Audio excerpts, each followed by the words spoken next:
নমস্কার বন্ধুরা, ডলি রন্ধনশালায় সবাইকে স্বাগত। আর আজকে তোমাদের সাথে শেয়ার করব লাউ চিংড়ির দারুণ একটা রেসিপি। তোমরা হয়তো অনেক রকমভাবে লাউ চিংড়ি খেয়ে দেখেছো, তবে একবার এইভাবে অবশ্যই ট্রাই করে দেখো। রেসিপিটা শেষ পর্যন্ত দেখার জন্য তোমাদের কাছে আমার অনুরোধ রইল। আমি এখানে একটা একেবারে কচি লাউ নিয়ে নিয়েছি, আর এতটাই কচি যে লাউয়ের মুখ থেকে এখনও কিন্তু ফুলটাও ঝরে পড়েনি।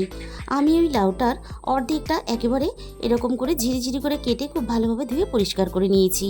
আর এই রান্নার জন্য আমি কিছুটা ছোট চিংড়ি নিয়েছি।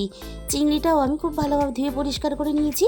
আর এই রান্নার জন্য আমি হাফ মালা নারকেল আগে থেকে কুড়িয়ে গরম উষ্ণ জলে আমি ভিজিয়ে রেখেছি, যাতে নারকেল থেকে দুধটা খুব ভালোভাবে বেরিয়ে আসে। এবারে তাহলে রান্নার দিকে যাওয়া যাক। প্রথমে আমি কড়াইয়ের মধ্যে 1 কাপ পরিমাণ জল দিয়ে দিলাম। জলটা হালকা ফুটে ওঠার সাথে সাথে আমি কেটে রাখা লাউগুলো জলের মধ্যে দিয়ে দিলাম। এবার আমি লাউটাকে জলের সাথে একটু নাড়াচাড়া করে নেব। লাউটাকে একটু নাড়াচাড়া করে নিয়ে লাউটা যাতে একটু নরম হয়ে আসে, তার জন্য আমি এখানে মিনিট 5 জন্য লাউটাকে ঢাকা দিয়ে দিলাম। 5 মিনিট পরে আমি ঢাকা খুলে দেখে নেব। লাউটা দেখো আগের থেকে অনেকটাই নরম হয়ে এসেছে, আর তাছাড়া লাউ থেকে বেশ অল্প অল্প জল ছাড়তে শুরু করে দিয়েছে। আমি এবার লাউটাকে আরও একটু নাড়াচাড়া করে নিয়ে এবার আমি লাউটাকে কড়াই থেকে নামিয়ে নেব। এবার আমি রান্নার জন্য কড়াইয়ের মধ্যে 2 চামচ পরিমাণ সর্ষের তেল দিয়ে দিলাম। তেলটা খুব ভালোভাবে গরম হয়ে যেতে আমি তেলের মধ্যে স্বাদ মতো লবণ দিয়ে দিলাম। আর আমি এখানে হাফ চামচেরও একটু কম হলুদ গুঁড়ো দিয়ে দিলাম। এবার আমি সমস্ত চিংড়িগুলো তেলের মধ্যে দিয়ে দিলাম। চিংড়ির সাথে লবণ আর হলুদটা আমি খুব ভালোভাবে নাড়াচাড়া করে মিশিয়ে দিয়ে চিংড়িগুলো আমি লালচে করে ভেজে নেব। চিংড়িগুলো আমার এখানে লালচে করে ভাজা রেডি হয়ে গেছে। এর থেকে আর বেশি ভাজবো না, তাহলে চিংড়িগুলো অনেকটা শক্ত হয়ে যাবে। এবার আমি কড়াই থেকে সমস্ত ভাজা চিংড়িগুলো তুলে নেব। সমস্ত চিংড়ি আমি কড়াই থেকে তুলে নেওয়ার পরে ওই একই কড়াইয়ের মধ্যে আমি আবারও প্রয়োজন মতো সর্ষের তেল দিয়ে দিলাম। আর এই চিংড়ি ভাজার মশলার মধ্যে রান্নাটা করলে রান্নার স্বাদটা কিন্তু দারুণ আসে। তেলটা খুব ভালোভাবে গরম করে নিয়ে আমি তেলের মধ্যে ফোড়নে দিয়ে দিলাম অল্প একটু গোটা জিরে।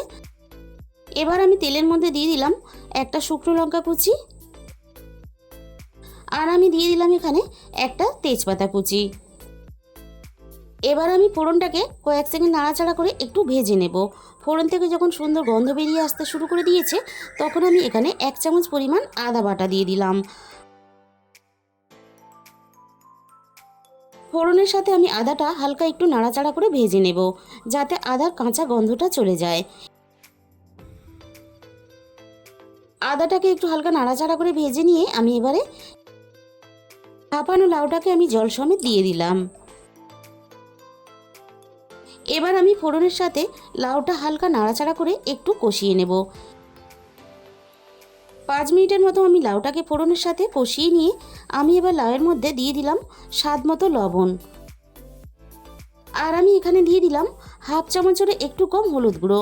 এই রান্নাতে কিন্তু হলুদ গুঁড়োর পরিমাণটা একটু কম ব্যবহার করতে হবে, তাহলে রান্নাটা খেতেও ভালো লাগবে আর দেখতেও ভালো লাগবে। হাফ চামচ পরিমাণ ধনে গুঁড়ো আর হাফ চামচ পরিমাণ জিরে গুঁড়ো আমি দিয়ে দিলাম। এবারে সমস্ত মশলার সাথে খুব ভালোভাবে লাউটাকে আমি মিনিট 5 মতন খুব ভালোভাবে কষিয়ে নেব।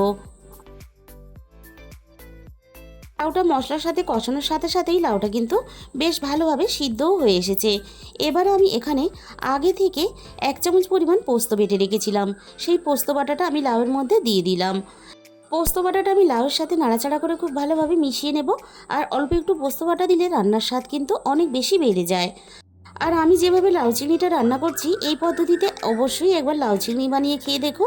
আমি তোমাদের কথা দিলাম ভালো তোমাদের লাগবেই। আর দিয়ে দিলাম এখানে ঝালের জন্য 2টো চেরা কাঁচা লঙ্কা।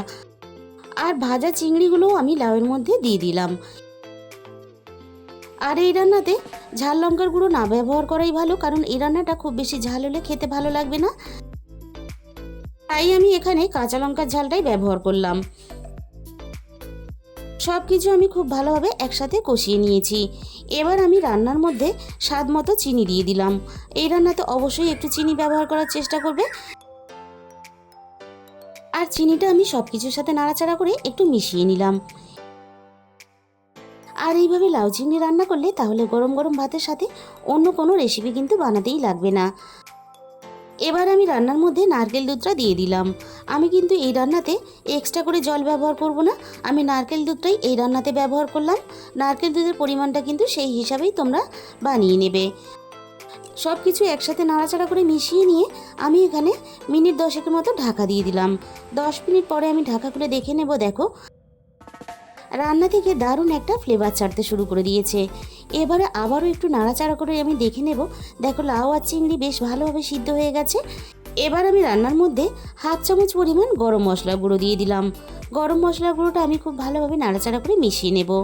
আর লাউ চিংড়ির এই রেসিপিটা তোমরা অবশ্যই একবার বাড়িতে ট্রাই করে দেখো। তাহলে বন্ধুরা, আজকের এই রেসিপিটা ভালো লাগলে প্লিজ একটা ভিডিওতে লাইক করে দিও, আর প্রচুর প্রচুর নিজেদের বন্ধুদের মধ্যে শেয়ার করো। আর যে সমস্ত নতুন বন্ধুরা এখনও পর্যন্ত আমার চ্যানেলটাকে সাবস্ক্রাইব করোনি, চ্যানেলটাকে সাবস্ক্রাইব করে পাশে থাকা বেল আইকনটা অল করে দিও। তাহলে আমি যখনই কোনো নতুন রেসিপি আপলোড করব সবার আগে তোমার কাছে পৌঁছে যাবে। আর তোমাদের মূল্যবান সময় দিয়ে রেসিপিটা শেষ পর্যন্ত দেখার জন্য তোমাদের সবাইকে অসংখ্য ধন্যবাদ।